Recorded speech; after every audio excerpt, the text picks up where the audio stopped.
હવે તે જ અર્થમયનું સદ્રંગનું લોક નીચે લોક્યંતી દ્રશ્યંતી જીવાદી પદાર્થ યત્ર સ લોક, જ્યાં જીવાદી પદાર્થો જોવામાં આવે છે તે લોક છે.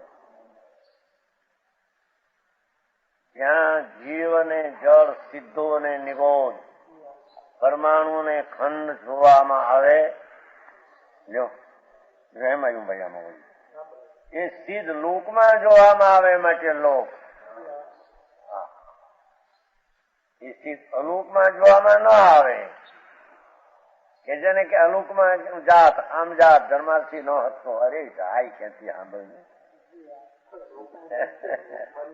લોક્યંતી દ્રશ્યંતી જીવાદી પદાર્થ, જીવાદી પદાર્થમાં સિદ્ધો આવ્યા કે નહીં? લોક્યંતી જેમાં સિદ્ધ પદાર્થો તેને લોક કહેવામાં આવે છે. સમજાણું આમાં? અનંત સિદ્ધો પણ લોકમાં છે. ખાલી ભાગ અનંત અનંત અનંત અનંત એમાં એક આકાશનો ભાગ હોય. લોક્યંતી દ્રશ્યંતી, લોક્યંતી એટલે દ્રશ્યંતી જીવાદી પદાર્થ યત્ર, યત્ર જ્યાં જીવાદી પદાર્થો જોવામાં આવે છે, જ્યાં તે લોક છે. જ્યાં જીવાદી પદાર્થો જોવામાં આવે છે તે લોક છે. જ્યાં સિદ્ધો જોવામાં આવે છે ત્યાં લોક છે. જ્યાં નિગોદ જોવામાં આવે છે ત્યાં લોક છે. જ્યાં પરમાણુ જોવામાં આવે છે ત્યાં લોક છે. જ્યાં અનંત જીવ જોવામાં ત્યાં લોક છે. લોક સિદ્ધમાં, સિદ્ધ લોકમાં જોવામાં આવે છે.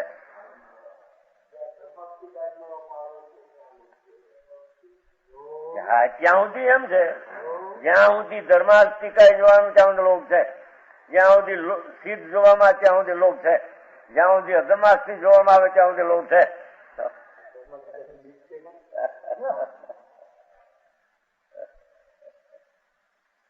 એને એમ કે આગળ ધર્માસ્તી ઈ જ કે છે ખૂબી કે લોક્યંતે દ્રશ્યંતે જીવાદી પદાર્થ છે. ધર્માસ્તી અધર્માસ્તી જીવ પુદ્ગલ જેટલામાં દેખાય પ્રસત તેને લોક કહેવામાં આવે છે.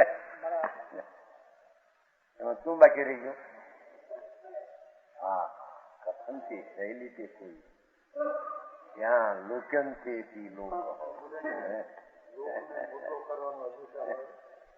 લોક કોણ મોટો કરે? આવે કે ભાઈ જો આમ થાય તો લોક નાનો થઈ જશે, લોક મોટો થઈ જશે, એવું આવે ને સિદ્ધ કર્મો છે. જો ધર્માસ્તી, જો આકાશ જ જો ગતિમાં નિમિત્ત હોય તો આગળ આગળ જાય જીવ તો લોકનો મર્યાદા નહીં રહે અને અલોક ઘટી, અલોક ઘટશે એ તો વાત છે સિદ્ધ કરવાને માટે વાત છે. જ્યાં સુધી 14 બ્રહ્માંડ સંયોજનનો આ પદાર્થ 14 લોક પુરુષને આકારે તેમાં જીવાદી પદાર્થો દેખવામાં આવે. બહાર હોઈ શકે નહીં. બહાર એક ભાગ દેખાય આકાશનો. તો બધા પદાર્થની વાત છે ને. જીવાદી પદાર્થ યત્ર સલોક, જ્યાં યત્ર નો અર્થ થયો ને કે ત્યાં, તે એટલે જ્યાં એની યાર ભેગું આવ્યું. સમજાણું? એમાં કાઢ્યું નહીં. યત્ર એટલે ત્યાં, એટલે ત્યાંથી જ્યાં, ત્યાં એટલે કે જ્યાં, જ્યાં લોક છે, જ્યાં દ્રવ્ય છે ત્યાં લોક છે, જ્યાં લોક છે ત્યાં દ્રવ્ય છે.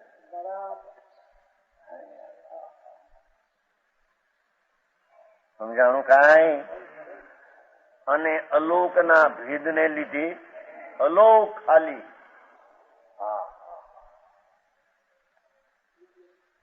આકાશનો અંત ન આવે પણ તારા જ્ઞાનમાં એનું જ્ઞાન આવી જાય.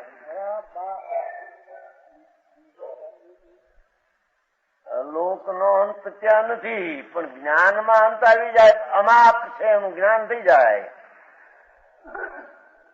અમાપ નું જ્ઞાન થઈ જાય. અમાપ આકાશ ખાલી ખાલી જ્ઞાન થઈ જાય. અસ્થિ છે સદા કહેશું બધું અસ્થિ નિયત છે. અસ્થિ નિયત છાયાથી સમજાણું. લોક અલોકના ભેદને લીધે દ્વિવિધપણું છે ક્ષેત્રથી. તે જ પંચાસ્તિકાય સમૂહ જેવડો છે તેવડો લોક છે. પંચાસ્તિકાય આખા જેમાં પૂર્ણ છે એક ભાગ છે તેનાથી આગળ અમાપ અનંત લોક છે. આ અર્થમયમાં જાય બધું. હા અર્થમય આટલામાં છે.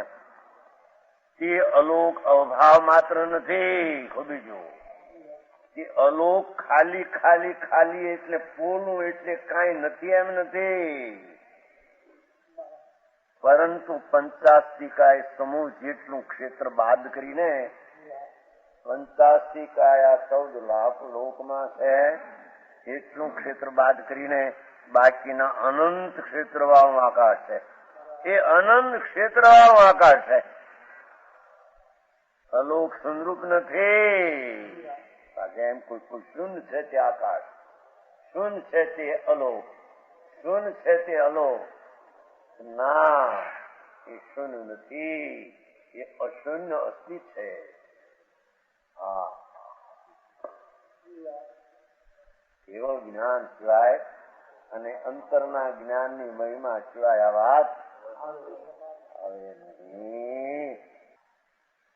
સમજાણું કાંઈ કે છે એ ક્ષેત્ર શૂન્ય નથી.